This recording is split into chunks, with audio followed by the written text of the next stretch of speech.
کیا آپ نے کبھی غور کیا کہ ہم دکانوں میں، اپنے گھروں میں قرآن کی آیتیں لگا کر اسپیکر پہ چھوڑ دیتے ہیں؟ کبھی آپ غور کرتے ہیں کہ ہم اللہ کے کلام کو ہم نے ایک عام کتاب کی طرح اسپیکر پہ لگا کر چھوڑ دیا ہے اور ہم اپنی فضول باتوں میں مشغول ہو گئے ہیں، فضول باتیں کر رہے ہیں؟ سب سے پہلے تو یہ ضروری ہے کہ آپ خود قرآن پڑھیں، نہ کہ اسپیکر پہ چلا کر چھوڑ دیں۔ یہ ضروری ہے ہمارے اوپر کہ ہم قرآن کو پڑھیں، سیکھیں، سمجھیں، اور نہیں آپ سے ہو پا رہا ہے تو ایٹ لیسٹ جب آپ اسپیکر پہ قرآن لگا رہے ہو تو اس کو غور سے سنو، تبھی تو آپ کی دکان میں برکت ہوگی، تبھی تو آپ کا دل دماغ روشن ہوگا، آپ کے گھروں میں برکتیں ہوں گی، آپ کے گھر کے مسائل دور ہوں گے۔ جب آپ اس کو غور سے سن ہی نہیں رہے ہو، اس کو کوئی ویلیو نہیں دے رہے ہو، بس لگا کے چھوڑ دیا، ایسا نہیں ہوتا ہے۔ قرآن اگر آپ چلا رہے ہو اسپیکر پہ تو اسے غور سے سنو کہ وہ کیا پڑھ رہے ہیں، کیسے پڑھ رہے ہیں، کوشش کرو آپ بھی ایسے ہی پڑھو۔ دوسری چیز، جب تک آپ قرآن خود نہیں پڑھیں گے، جب تک آپ کا دل دماغ روشن نہیں ہوگا، اللہ کا قرب حاصل نہیں کر سکتے، آپ کے کاروبار میں، دکان میں خیر و برکت نہیں ہو سکتی۔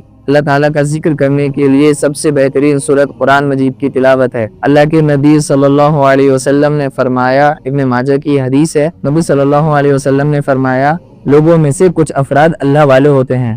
صحابہ کرام نے عرض کیا، اے اللہ کے رسول، وہ کون لوگ ہیں؟ فرمایا، قرآن والے، وہی اللہ والے اور اس کے خاص بندے ہیں۔ ایک اور حدیث میں ہے، ترمذی شریف کی حدیث ہے، نبی اکرم صلی اللہ علیہ وسلم نے فرمایا، قرآن قیامت کے دن پیش ہوگا اور کہے گا، اے میرے رب، اسے یعنی صاحب قرآن کو، جس نے قرآن پڑھا ہے، اسے جوڑا پہنا، تو اسے کرامت، عزت و شرافت کا تاج پہنایا جائے گا۔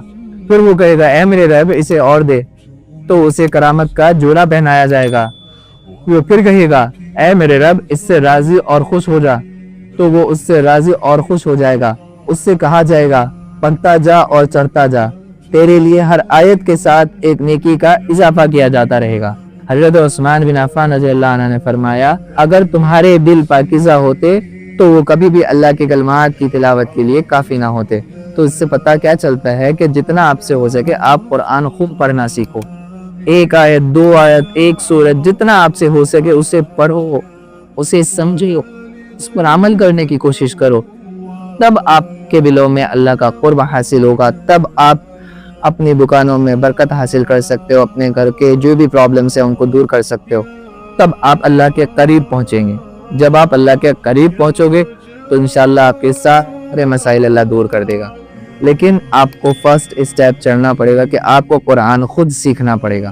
ایسے نہیں کہ اسپیکر پہ لگا دیا اور ہو گیا، نہیں، یہ بے حرمتی ہے کہ ہم اسپیکر پہ لگا کے چھوڑ دیتے ہیں قرآن کو۔ جو کچھ تم اللہ کا قرب حاصل کرنا چاہتے ہو کرو، لیکن جان لو کہ تم اس کے اپنے کلام یعنی قرآن سے زیادہ محدود چیز کے ساتھ کبھی بھی اس کے قریب نہیں ہو سکتے۔ اللہ تعالیٰ ہمیں قرآن کو پڑھنے کی اور سمجھنے کی اور عمل کرنے کی توفیق عطا فرمائے۔ آخر دعوانا الحمدللہ رب العالمین۔ السلام علیکم ورحمۃ اللہ۔